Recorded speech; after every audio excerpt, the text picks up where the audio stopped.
Good evening friends, कैसे हैं? I hope all of you well. आज हम अशोक के शिलालेख का अभिलेख नंबर 3 पढ़ेंगे। चतुर्दश शिलालेख का अभिलेख नंबर 3। सबसे पहले हम मूल पाठ को देखते हैं। मूल पाठ को देखना बहुत आवश्यक रहता है। इससे हम हिंदी के जो प्राचीन समय में जो शब्द प्रचलित थे प्राकृत में या पाली में, उनके बारे में थोड़ी बहुत जानकारी हो जाती है। इसलिए हम मूल पाठ जरूर रीड करते हैं। देवना प्रियो प्रियदस्सी राजा हेव आह द्वादश वसाभितेन मजा इद आया पिता सर्वत्र विजिते मम युता च राजुके प्रादेशिके च पंचसु वासेषु अनुसंयान नियातु एता एव अथाय इमाय धम्मानु षष्ठीय यथा अयाय टिकमाय साधु मातरि च पितरि च शुश्रूषा पिता संस्कृत जीतान ब्राह्मणा समणान साधु दान प्राणानु साधु अनालंबो अपव्ययता अपभांडता साधु परिसा पियुते आय पैसति गणनाय हेतु तो च व्यंजन तो च। तो ये दोस्तों हमारा मूल पाठ था। अब हम इसका अनुवाद देखते हैं।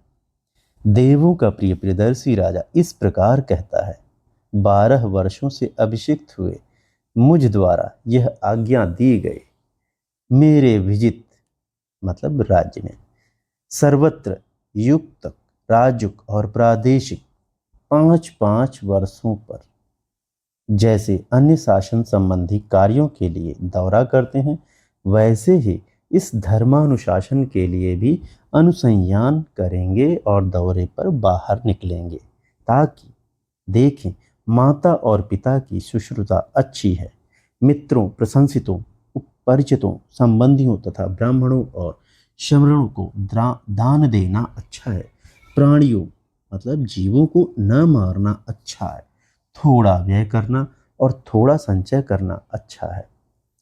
परिषद में भी युक्तकों को इसके हेतु, कारण, उद्देश्य और व्यंजन अर्थ के अनुसार गणना, हिसाब जांचने, आय व्यय, पुस्तक के निरीक्षण की आज्ञा देगी। तो दोस्तों ये जो था अनुवाद था। ये अभिलेख गिरनार का तृतीय अभिलेख, इसमें बहुत इंपॉर्टेंट शब्द है। सबसे पहले अशोक अपने समय में 3 अधिकारियों का यहाँ उल्लेख कर रहा है, युक्तक, राजुक और प्रादेशिक।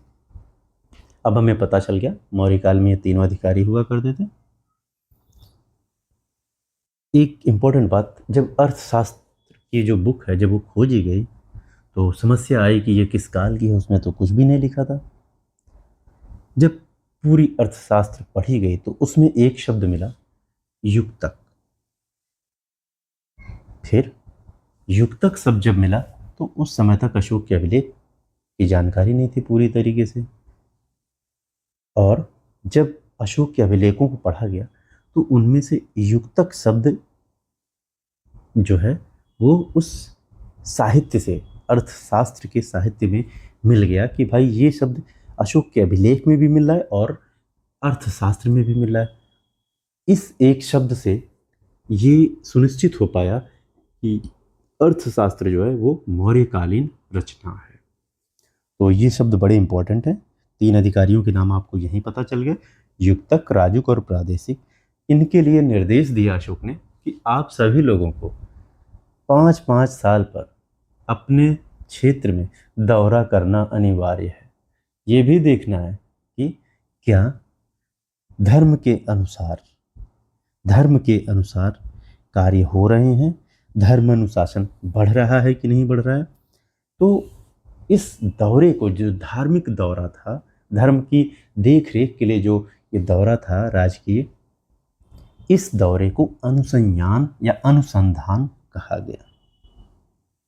ठीक है दोस्तों, इसमें अनुसंधान में ये देखना था कि धर्म की वृद्धि हो रही कि नहीं, लोग धर्म के अनुसार आचरण कर रहे हैं कि नहीं। तो ये क्या क्या देखते थे, इन्होंने बताया, मातरि पितर शुश्रूषा यानी माता और पिता की सेवा करना, और मित्रों, प्रशंसितों या परिचितों, संबंधियों, ब्राह्मणों श्रमणों को दान देना अच्छा है। इसके साथ साथ जीवों को न मारना, अनालंभो, जीवों को ना मारना अच्छा है।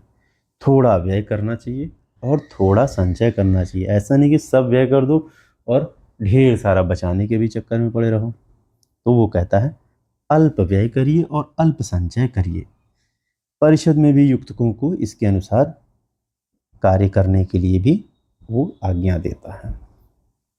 तो आपने देखा कि अशोक का जो गिरनार संस्करण का तृतीय वृहत शिलालेख है, इसमें बहुत सारी अच्छी अच्छी बातों को अशोक बताता है कि हमें क्या करना चाहिए। माता पिता की सेवा करना चाहिए, शुश्रूषा करना चाहिए, ब्राह्मणों को और साधु संतों को दान देना चाहिए, जीवों को नहीं मारना चाहिए, अपभ्रंशता और अपव्ययता को भी वो मना करता है। अपव्ययता का मतलब है कि बिना फजूल खर्ची, जिसे हम कहते हैं, बिना वजह पैसे नहीं खर्च करने, तो वो अपव्ययता।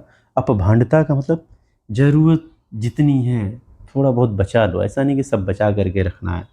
ठीक है, तो ये बहुत ही अच्छा अभिलेख है। इसमें से क्वेश्चन इसी प्रकार पूछे जाते हैं कि किस अभिलेख में युक्तक, राजुक और प्रादेशिक का उल्लेख हुआ है। तो ये है आपका बृहत शिलालेख तृतीय में हुआ है।